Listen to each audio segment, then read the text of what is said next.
المخرج الكبير يوسف أبو سيف.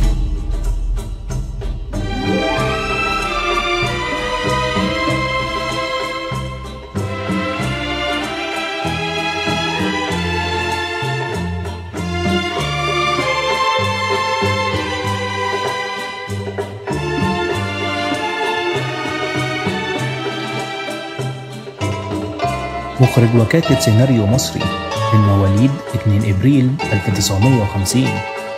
تخرج من المعهد العالي للسينما قسم الإخراج عام 1976. بدأ حياته المهنية بكتابة وإخراج وإنتاج الفيلم التسجيلي هنا القاهرة، وهو لا يزال طالبا بالفرقة الثالثة للمعهد. بعدها أخرج العديد من الأفلام الروائية القصيرة مثل زيارة عام 1975 ومولد النور عام 1976. بعدها تتابعت الأفلام التسجيلية مثل عاجل إلى من يهمه الأمر عام 1977، مصر في وجدان فنان 1980، التلاقي 1987. تسمح لي أسألك سؤال شخصي شوية، ليه الناس بتتشائم من كلمة حماتي؟ حاجة وحشة، ما زي الداية ما هي شغالة في الاستيراد، الحانوتي شغال في التصدير. تصدير ايه حضرتك بتشتغل؟ يا ابني يا متطفل.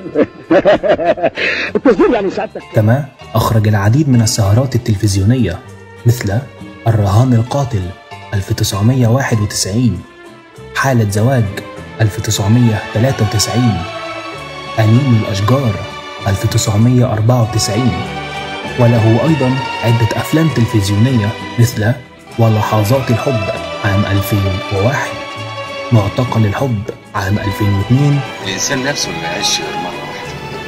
الذكي بقى اللي يعرف إزاي يعيش حياته ويتمتع بيها.